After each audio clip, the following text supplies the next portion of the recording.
बिल्कुल बकवास है, बिल्कुल ही निराधार सफ़ेद झूठ है।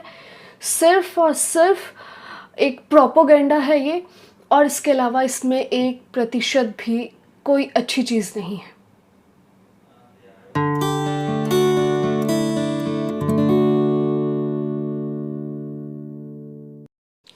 नमस्कार, आदाब, सत श्री अकाल।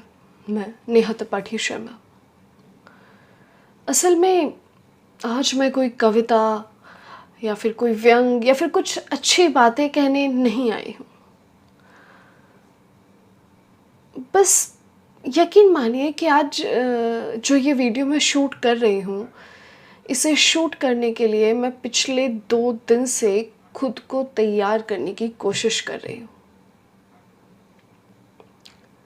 The Kashmir files first day first show देखा था मैंने,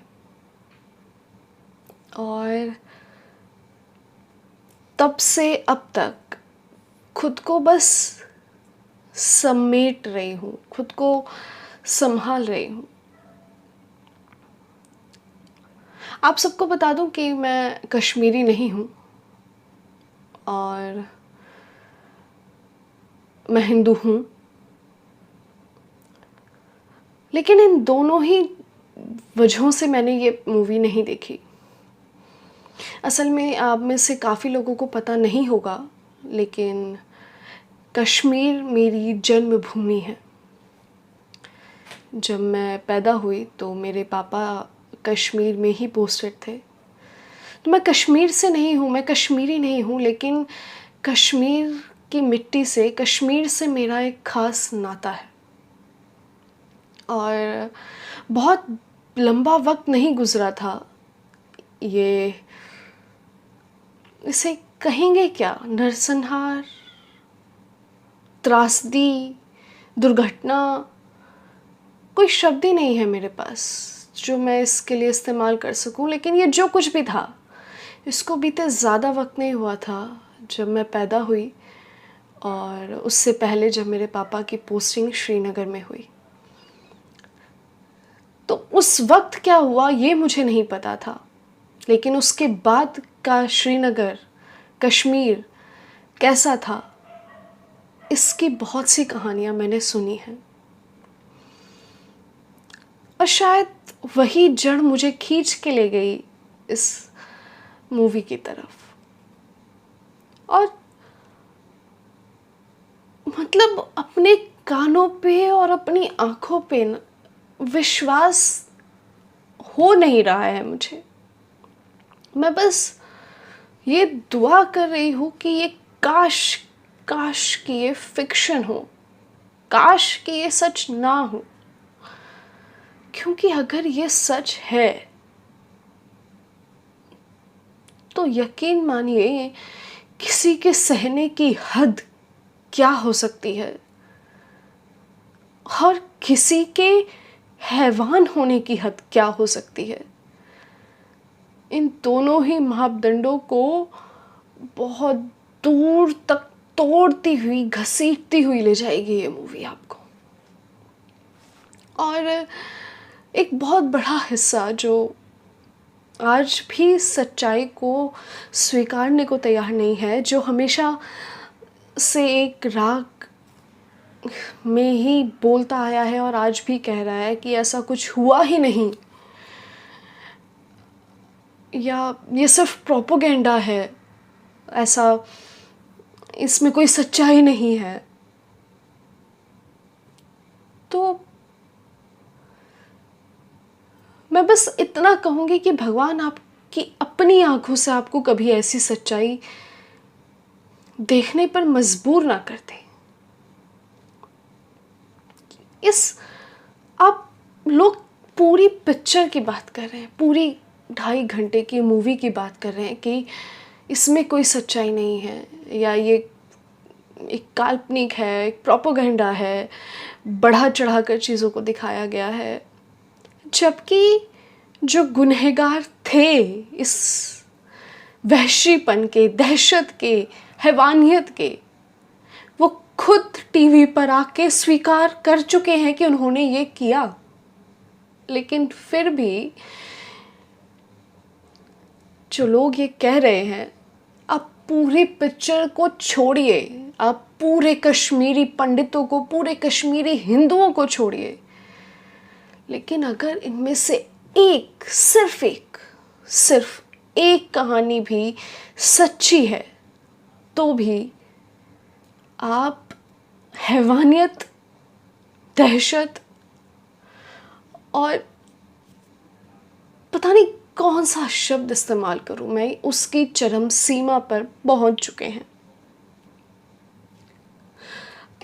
आप कैसे उम्मीद कर सकते हैं एक 5 साल के बच्चे के सामने उसकी माँ को मार के कोई कैसे हंस सकता है? कैसे एक पत्नी को उसके पति के खून से सने हुए चावल खिलाए जा सकते हैं? कैसे एक जवान हट्टा कट्टा आदमी नन्हे नन्हे बच्चों पर बंदूकें चला सकता है? कैसे ईश्वर की पूजा करने वाला स्थान, उस भगवान को याद करने वाले स्थान से बच्चे, औरतें, आदमियों सबको यूं रौंदने के आदेश भेजे जा सकते हैं जैसे वो इंसान नहीं है, सड़क पर पड़ा कोई डांबर है जिसके ऊपर आप बुलडोजर चला दें।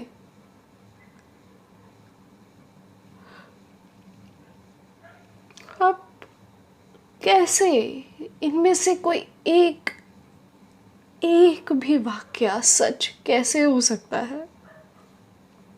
मैं पिछले 2 दिन से खुद को समेट रही हूँ। यकीन मानिए, अपने कानों पर और अपनी आंखों पर विश्वास हो ही नहीं रहा है। ऐसा लगता है जैसे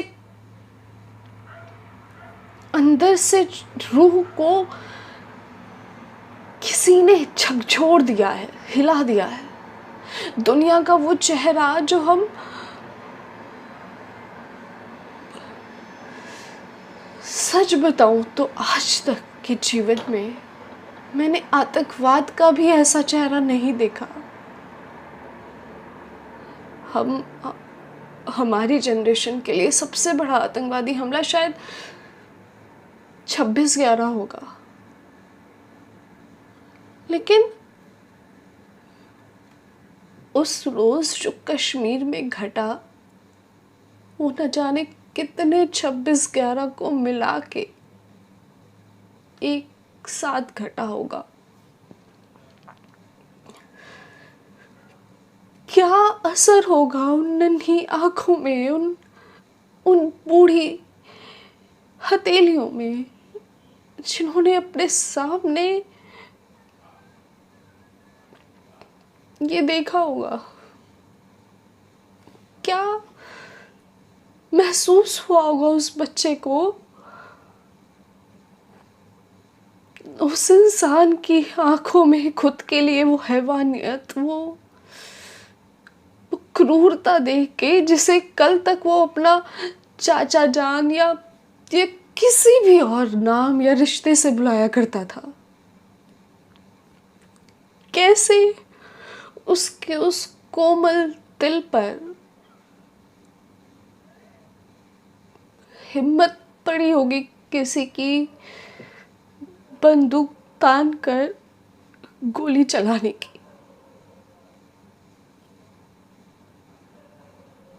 कैसे किसी का मन नहीं किया कि कम से कम उस बच्चे का मुंह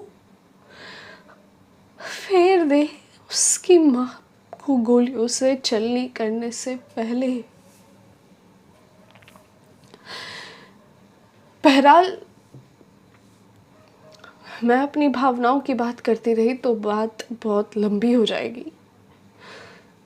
सिर्फ इतना कहूँगी कि हम कुछ कहने के लायक नहीं हैं, सिवाय इसके कि हाथ जोड़ के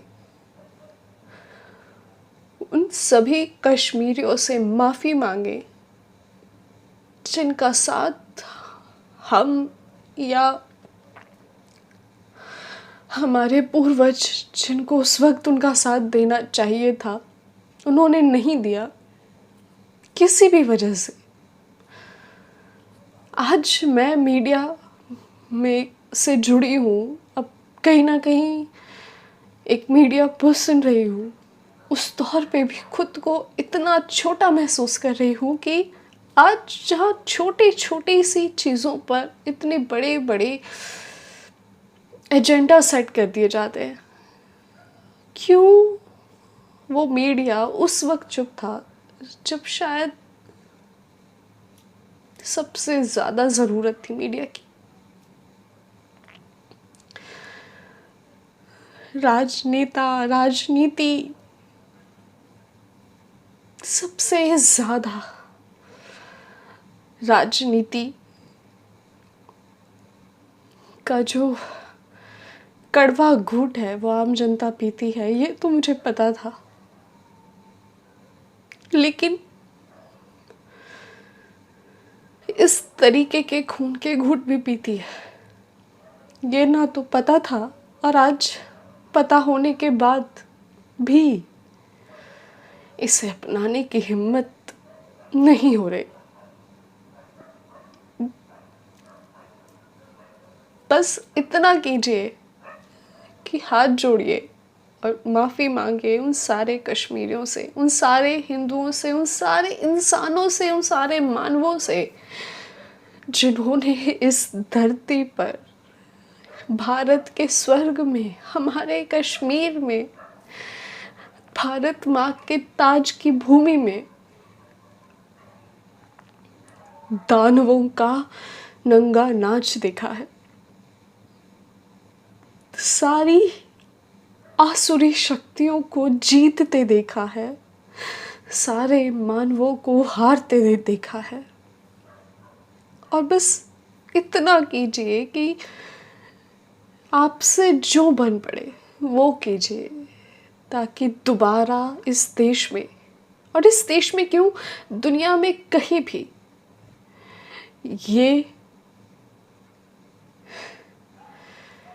ये दोहराया ना जाए, ये इतिहास कभी खुद को ना दोहराए, कभी भी। और हाँ, आज के बाद आज़ादी का नारा लगाने से पहले आज़ादी के नारे का ये रूप और ये मतलब एक बार तो अपने दिलो दिमाग में दोहरा लेना।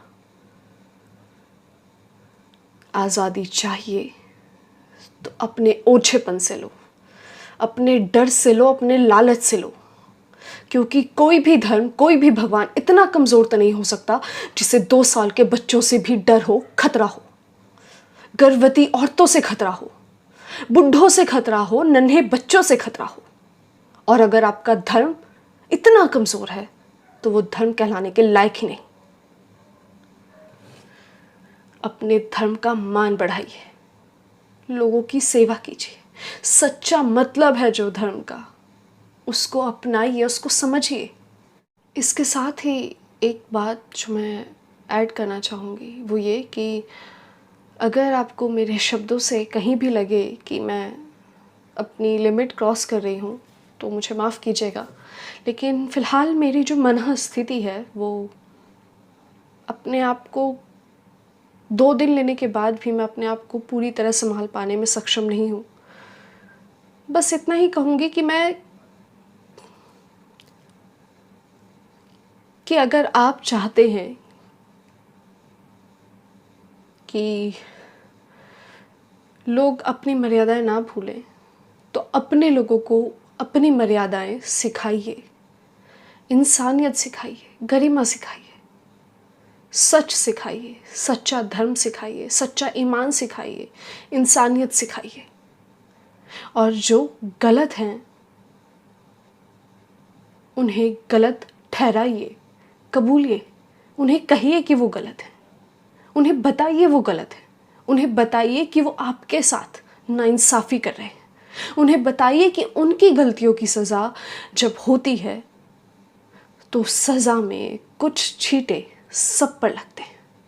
उन्हें बताइए कि उनकी वजह से आपके और हमारे रिश्ते बनते बनते बिगड़ जाते हैं। उन्हें बताइए कि उनकी साजिशें नाकाम होंगी। प्लीज़ बताइए। बाकी मैं आप सबसे बहुत प्यार करती हूँ, बहुत चाहती हूँ आप सभी को। नमस्कार, आदाब, सत श्री अकाल, शुभ रात्रि, शबा खैर, बाय बाय।